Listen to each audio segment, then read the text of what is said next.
Olá, você que está aqui acompanhando o canal da Cabocla. Hoje, 11 de julho, domingo. Namastê. Namo Amida Butsu. Paz de Cristo. Mokuyu, Motumbá, Colefé. Axé para todo mundo. Ai, tu. Abu, quer dizer bom dia também.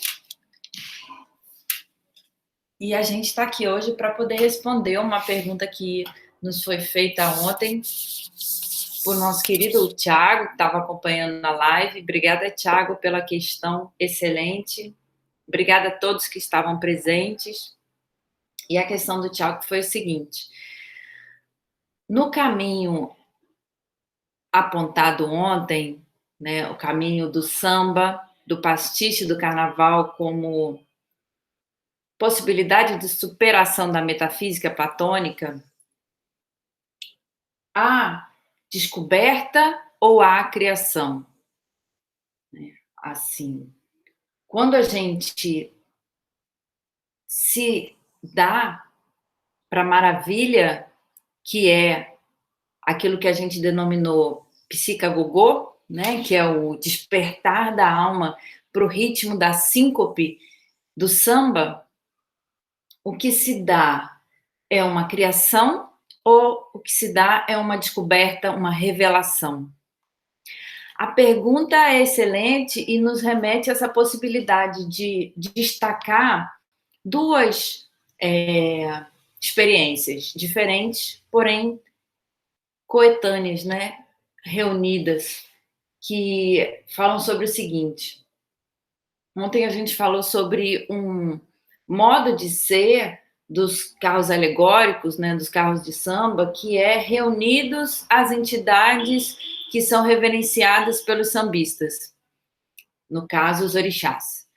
Então, assim, quando a gente vê um carro de samba, né, um carro alegórico passando, a gente pode se dar ao privilégio de enxergar um dourado, um brilhante, uma luz que é a luz dos encantados. Se você tem os olhos para ver, você consegue ver. E aí, no que você vê, você descobre, né? Você olha, é um processo até de visão, mas que por criação dessa cultura magnífica, que é a cultura de samba, ela nasce na audição. Então, primeiro você ouve, né? No caso, você pode ouvir o agogô, como a gente colocou, né? O psicagogô é um deixar-se tomar pelo agogô. Então, primeiro você se descobre seguindo o ritmo. O corpo se deixa tomar, né? O corpo se deixa tomar pelo agogô. Vou colocar, talvez eu tenha aqui o agogô. Não tenho aqui o agogô.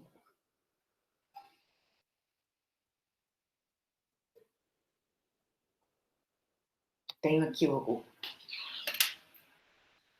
O corpo se deixa tomar pela síncope do agogô e aí a gente pode se dar o luxo de permitir a abertura dos outros sentidos para esse fenômeno, né? Dessas entidades que guiam o sambista, que guiam as escolas de samba, que são reverenciadas como capazes de nos tirar do sofrimento que nos é condicionado por uma história de exploração, né? Uma história de escravidão dos mais pobres.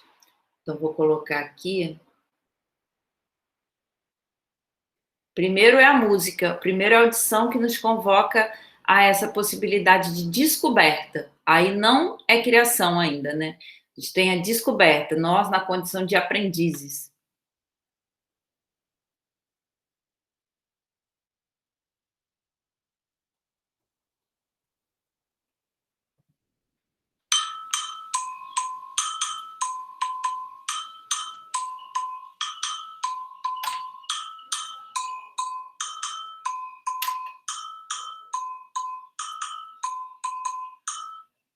É sempre nesse ritmo, né, de dois. Então você tem um toque, tem outro toque, tem um toque, tem outro toque, e depois vai acelerando, e depois vai um sobressaindo o outro.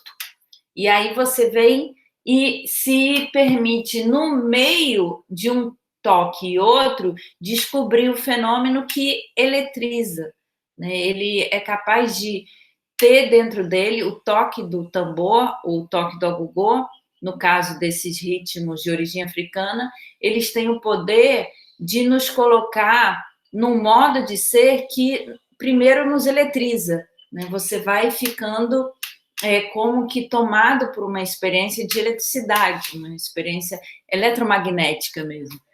E aí, quando você, depois de se deixar tomar por um transe, né, um transe que você coloca, você pode abrir os seus outros sentidos, no caso, a visão, para ver, para enxergar no carro alegórico, no caso do Carnaval Carioca, os encantados. E aí você se dá ao privilégio de ver esse um brilho, né, que é um todo, como se fosse uma alma cobrindo todo o carro alegórico, também os passistas e, sobretudo, a porta-bandeira, né, que tem aí essa função de levar o, o, a bateria, né, ela desperta toda a escola para esse ritmo que é de espiralado, né? A dança que se dá no espiral, em que o corpo todo vai se deixando tomar por essa eletricidade. Então, eu descobri isso por quê? Porque houveram outras pessoas que me convidaram a enxergar. E aí, amigos, amigas que me convidaram a enxergar esse fenômeno. E também, graças à minha leitura das poesias gregas antigas, não apenas Platão, mas os tragediógrafos, né, os que escreviam poesia, eu permiti-me aprender sobre isso que, assim, Platão coloca que os poetas eram capazes de realizar, que é se deixar tomar por uma corrente elétrica. Então, Ion, né, o diálogo Ion fala sobre essa corrente elétrica, que Ion, quando ele fala sobre, ele conta, ele narra, ele recita, né, os poemas de Homero, ele se deixa tomar por um esquecimento de si. É apenas a entidade, apenas as musas que falam em nome dele. Então, ele se deixa tomar. Então, nesse instante que se dá a descoberta, é a descoberta que se dá. Platão fala sobre os poetas, mas ele também critica os poetas. Ele vai considerar que a maioria dos poetas se coloca apenas no âmbito da criação.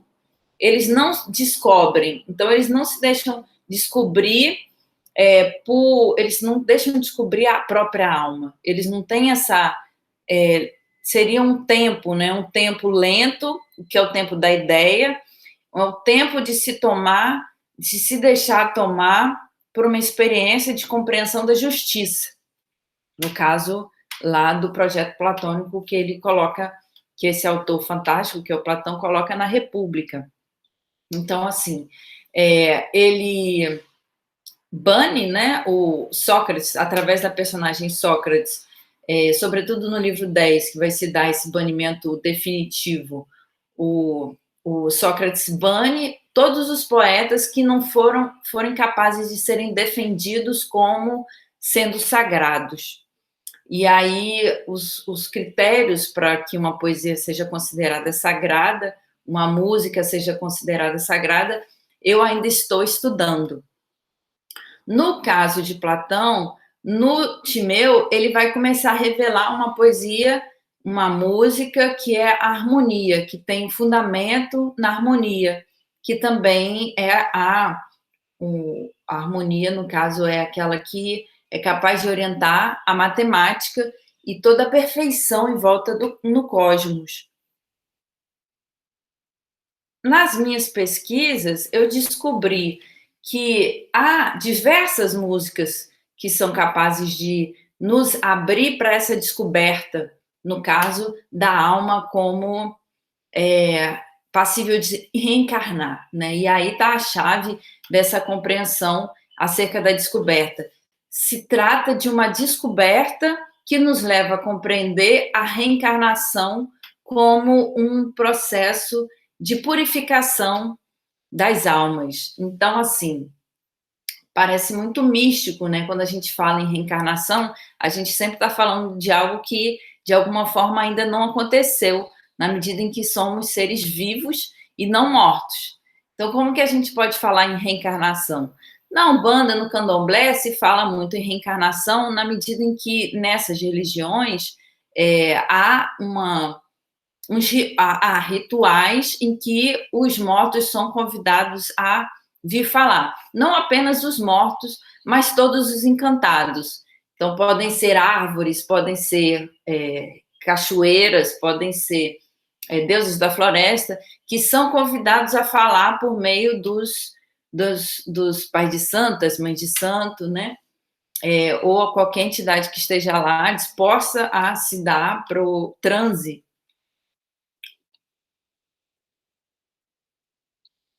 Mas nós que estudamos filosofia e que na maioria das vezes estudamos filosofia na academia, que somos tomados por um modo de pensar cético, que no caso Platão de nenhuma forma condena, né, o pensamento cético, ele chega a elogiar, né? A postura cética é preferível à postura crédula, quando o crente ele não se permite pensar. Então, o Platão, de uma forma geral, ele vai criticar aquelas pessoas que têm crença naquilo que elas não puderam verificar como passíveis de serem pensadas, né? Ele prefere o pensamento à crença. Por um lado, então, Platão, por um lado, ele prefere o cético ao crente, mas, por outro lado, ele nos convida a colocar o pensamento como um meio, né? O pensamento seria um meio de acesso justamente a essa sabedoria acerca da reencarnação. Como que o pensamento pode se dar ao luxo de nos permitir pensar a reencarnação? Aí a gente tem que ter justamente um percurso na obra de Platão para a gente descobrir do que ele está falando. Ele vai falar de muitas noções que nos escapam. Mas aquilo que é mais acessível é o seguinte, que a compreensão da justiça como eterna, né? Isso acho que todo mundo pode compreender. Como que a gente pode compreender a justiça como eterna? O Guimarães Rosa, né, no Grande Sertão Veredas, ele já na terceira página, se eu não me engano, 1, 2, 3, 4, na quinta página, ele vai falar isso, né, de que se a gente, conforme compadre meu Quelemem é quem diz, aí a fala do Riobaldo, se a gente torna a encarnar renovado, ou seja, se a gente reencarna, eu cismo até que inimigo de morte pode vir como filho do inimigo, né? Que é o seguinte, pode ser até que eu tenho um inimigo, né? Eu reencarno, eu posso reencarnar como filho do meu inimigo. Olha só. Por quê? Porque se trata de uma questão de que é preciso a gente purificar, é preciso a gente descobrir que a justiça é eterna. Então, se eu tenho um inimigo, é porque eu odeio. Esse ódio, eu preciso, de alguma forma, elaborá-lo, né? Por quê? Porque eu guardar o ódio quer dizer que eu não consegui ainda alcançar a essência divina, que é boa, sumamente boa. Então, se eu guardo um ódio dentro de mim, quer dizer que eu ainda tenho muito que purificar. Agora, como que eu purifico? Aí que é o problema. Para eu purificar, eu tenho que me dar aquilo que, de alguma forma, me originou a raiva em mim. Então, eu vou ser colocada em função dessa justiça divina, justiça eterna, justamente de frente com aquilo que eu tenho mais dificuldade de elaborar. Então, uma vez que eu tenha um inimigo e eu morra e eu reencarne, eu vou possivelmente ser colocada de frente com esse mesmo inimigo e na condição de filha ou filho, né? Eu vou ter que me haver com esse ódio e ainda na condição de submissa nessa situação, né? Para poder eu, de alguma forma, elaborar aquilo que me foi legado pelas vidas passadas nessa vida. E aí é sempre uma oportunidade, né? De eu, uma vez na condição de filha, no caso, eu consiga, de alguma forma, aplacar esse ódio que eu vinha trazendo de outras vidas e consiga fazer com que esse ódio se transforme em aprendizado.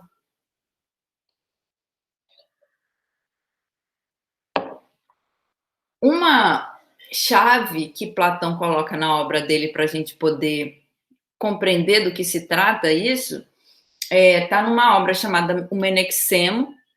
O Menexemo na fala de Aspásia. Aspásia foi uma hetaira, né, que era uma mulher cortesã casada com Péricles, que foi o general responsável aí por colocar a Grécia num âmbito que foi intitulado a Magna Grécia, né, onde a gente sabe que as artes evoluíram, a filosofia surgiu, o teatro teve expoentes como Eurípides e Aristófanes. E aí, nessa obra, considerada que foi escrita depois da morte de Sócrates, a gente tem Aspásia nos convidando a pensar na seguinte frase: é preciso ficar feliz quando o menos poderoso, o mais fraco, ganha, e ficar triste quando o forte ou mais poderoso vence. É uma frase muito complicada para se pensar quando a gente pensa em jogos, né? Você pensa aí em futebol. Quando você tem um time que você considera forte, você está torcendo para o time e o time perde, você fica triste. Quando você está torcendo para um time fraco e ele ganha, você fica triste, né? E ao contrário, quando você está torcendo para um time forte e ele perde, você fica triste. E ao contrário, né? Ou seja, a frase da Aspásia, quando a gente coloca em esquemas em que a competição é o motor, não faz nenhum sentido. Talvez a Aspásia nos esteja convidando a pensar justamente numa lógica em que a competição possa ser abolida. Então, quando você tem um regime de cooperação e você compreende que tem um ser que é fraco, que está lutando para conseguir se superar, e aí esse ser que era fraco, ele luta e ele vence, você fica feliz, não é isso? Aí você está coerente com aquilo que a Aspásia nos convidou a pensar. Se a pessoa que já é forte, já é poderosa, e ela está lutando contra o fraco, e ela vence, é injusto, porque o forte, que já é forte, que já é poderoso, ele não pode se dar o privilégio de vencer frente ao fraco. Isso é injusto. A gente fica feliz quando o fraco consegue superar os seus próprios limites. E quando o forte aprende que a força dele não pode ser usada para violentar o mais fraco. Entendeu?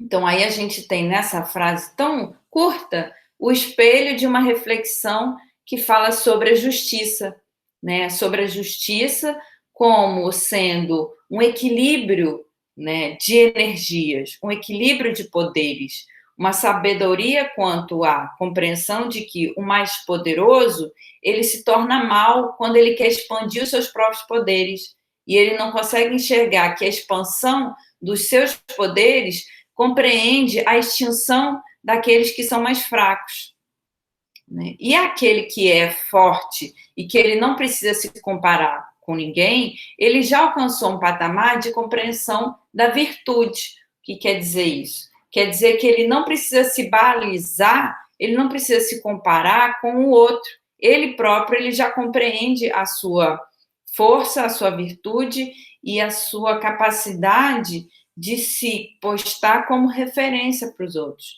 Ele não precisa se balizar quanto a uma competição, né? Ele pode se pautar apenas nessa possibilidade de enxergar a justiça eterna se cumprindo. Eu gosto muito dessa frase para compreender o nosso modo de nos situar para o mundo como ele se situa atualmente, no quesito divisão mundial de trabalho, né, em que a gente tem os países que tiveram sucesso no capitalismo, mandando, criando regras sobre aquilo que deve ser e deixar de ser para o mundo todo. E a gente tem os países que, no caso, foram colonizados, é, recolocados numa situação de subserviência, porque a eles não é dado a chance de ter educação, explicitamente aqui no Brasil. Né? A gente tem um governo de direita que condena a educação e, a princípio, é uma situação que tende a permanecer.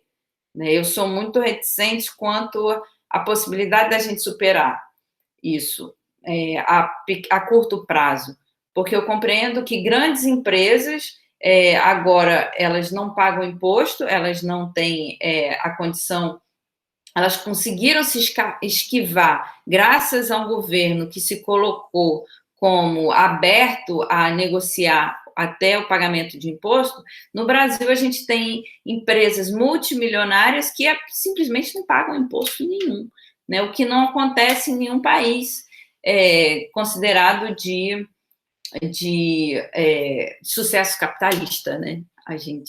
No caso, a gente aqui permanece condenando os pobres e a classe média apenas a pagar imposto, enquanto essas empresas superpoderosas compreendem que podem permanecer aumentando os seus poderes e deixando aquilo que é mais urgente, que é a educação da população, de lado.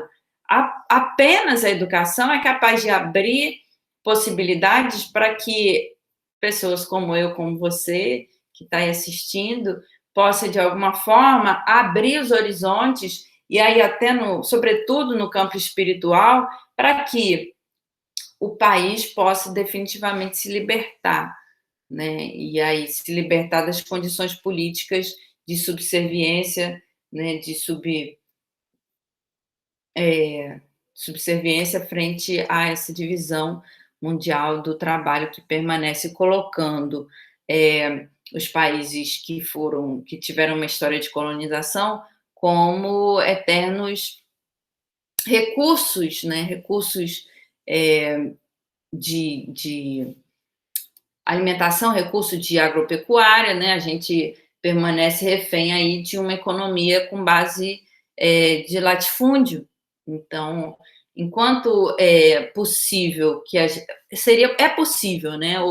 A minha apresentação de ontem, que foi samba, pastiche e carnaval, foi no sentido de alimentar essa revolução, né? De alguma forma na minha humildade, no meu microcosmo, naquilo que eu posso espalhar de energia boa, de axé pelo mundo, foi no sentido de dar a ver uma revolução que já vem acontecendo desde 1916, pelo menos, se a gente for falar em história da África, talvez tenha mais de 10 mil anos, né, de revolução, mas que aqui no caso do Brasil se deu a partir desse fenômeno único, né, que foi o samba, a partir de 1916, e que vem revolucionando os corações mundo afora desde que surgiu.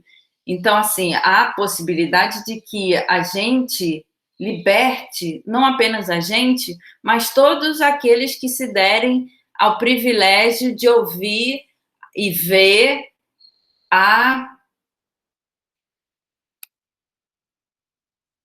porta-bandeira desfilar, né? E aí, nesse ato da porta-bandeira desfilar, né? Nesse ato de firmeza, de garra, de determinação, a gente não tem uma festa somente, a gente tem uma superação das situações de subserviência, né? No ato da porta-bandeira desfilar, a gente tem ali um sistema de machismo, um sistema falocêntrico, um sistema de um sistema histórico de condicionamento escravocrata sendo abolido. É um ato de abolição da escravidão reiterada, um ato de abolição do sistema de colonização reiterado, e em ato.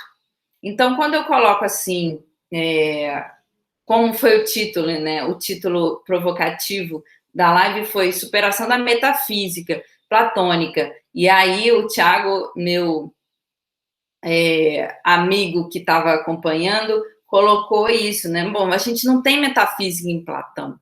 E eu gostei muito da fala dele, porque justamente era isso que eu queria colocar, que não tem metafísica em Platão. Por quê? Porque Platão está nos colocando no âmbito da physis. Ele está querendo, a princípio, a partir da obra, sobretudo o Timeu, ele está nos colocando a possibilidade de estar em sintonia à physis, aquilo que foi traduzido como natureza, que, de alguma forma, o conceito de mãe natureza é capaz de ressoar ainda algo dessa physis, que é uma entidade que nos deixa viver em abundância na medida em que a gente consegue prestar reverência e cuidado frente a ela.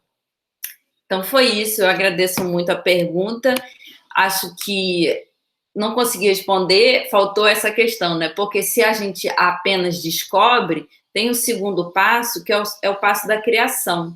Em que medida a descoberta é primeira, né? Então a gente descobre os encantados, a gente descobre como o ritmo do samba é capaz de nos colocar no âmbito que é um âmbito da abolição, é um âmbito da libertação.